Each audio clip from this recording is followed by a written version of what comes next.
This visual essay is going to discuss the consequences of natural disasters within America, viewing the catastrophic 1991 Oakland Firestorm alongside 2005's unforgettable Hurricane Katrina. I will discuss the perception of the victims, humanitarian aid and national response.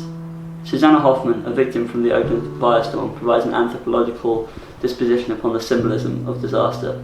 Her identification of the monster and the mother serves as the foundation for the battle between nature and culture. This battle is prevalent throughout the context of natural disasters. It should be said that I'm not comparing the two disasters by means of severity, of course. The firestorm was not as deadly or on the same scale as Katrina.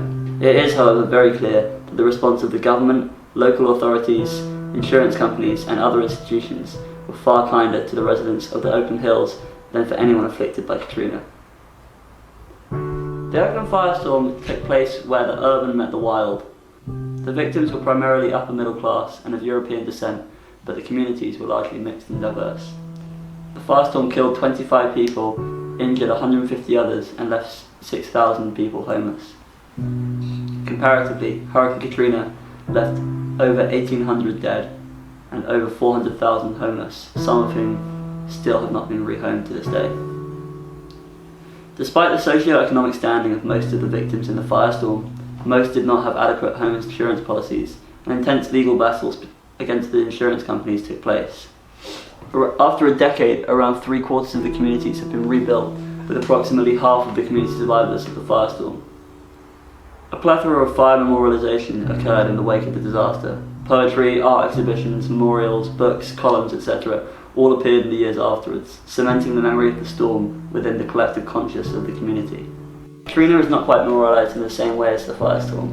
The residents of New Orleans suffered on account of the colour of their skin, and the government turned their back on them at a time that the government was needed most. Immediately, in the aftermath of the Oakland fire, the fire was classed as a phenomenon from nature's sphere. It was uncontrollable and wild, and therefore the enemy of culture. This is what has been identified as the wildland-urban interface. Some cultural causes were cited as reasons for the fire, for example, bad fire hydrants, but primarily they were contextualized on a nature-culture slide rule. Some blamed the building of houses so close to untamed wildland. Culture was not adequately separated from nature. The link between culture and nature, according to Levi Strauss, is present in all people, though this has been contested as to whether it is universal, such as by Stratham. Additionally, David Schneider determines that nature is an entirely cultural concept, which it is, when you think about it. One particularly interesting event that came out from the firestorm was that there was an obsession with the domestication of pets who had been displaced by the fire. For 3 years, there were obsessive efforts to rehome and domesticate fire pets. What does this suggest about the response to the firestorm, you ask? Explosive demonstration of the concerned human for tamed pets. Fear of that once domesticated pets might then run wild. Perhaps this could be extrapolated to the nature-culture debate. When Hurricane Katrina made landfall in New Orleans on the 27th of August, President Bush's state of emergency failed to include the coastal parishes of Orleans, Jefferson and Plaquemine. The levees began to fail on the 29th of August.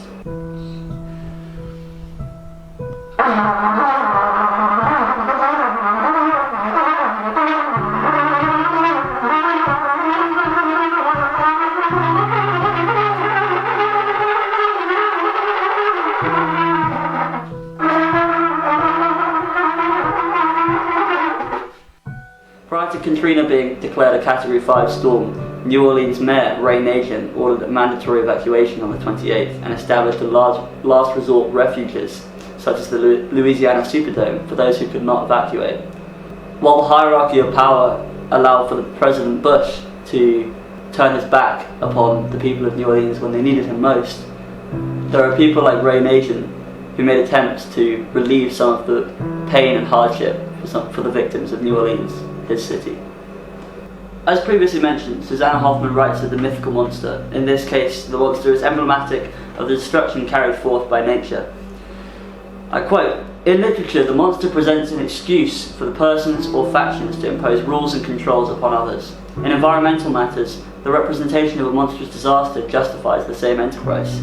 The monster brandishes an invitation to action, particularly of the military and governmental sort. Harping on the threat of calamity or its reappearance, persons and governments do the same. Furthermore, the monster has what is called anti-diachronicity. This means it can only be understood through hindsight and records, reading backwards from the present. Disasters share this characteristic. Often all that can be known of disasters is what we have already seen. The true scale or impact of disaster cannot be calculated until inflicted. This anti-diachronicity conflicts what is called the eternal cycle cosmology. Hoffman writes of the eternal cycle cosmology that such disasters are due or bound to happen. It is typical of humankind to identify patterns in history. It therefore does not seem out of place to acknowledge claims that the current COVID-19 pandemic could be considered a routine, roughly every 100 years event where modern civilization is struck near globally by an illness, such as Spanish influenza, cholera and the plague. Of course, this claim is to be debunked, as there are numerous other epidemics that curse populations such as swine flu and yellow fever, to name a few, that defy the timeline. Likewise, believers that the Oakland Firestorm was inevitable is in conjunction with the 1923 Berkeley fire, where they used the extrapolation of data to fit the cosmology of the eternal cycle. Similarly, Hurricane Katrina took place in exactly the same place as Hurricane Betsy had taken place 50 years prior in 1965. It is rarely overlooked that the landscape of New Orleans resembles a trough in its altitude, thus suggesting natural disaster inevitable given the location and elevation above sea level. This is why the city of New Orleans has had great attention given to hurricane preparedness due to its experience of destruction in the centuries prior to Katrina.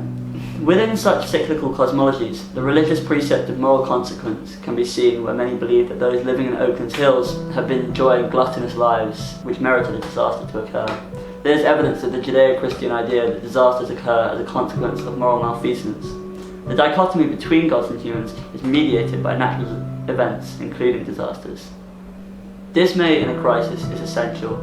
Should the victims or witnesses to a disaster not scrutinise the causes and responses to said disaster, then we must have become desensitized. Once the reaction is nonchalant, it suggests a frequency of catastrophe that overwhelms cordial societal response. So long as dismay prevails in any kind of crisis, be it the cause of nature or of humankind, then we as a race remain morally guided in our quest to improve the conditions for humanity.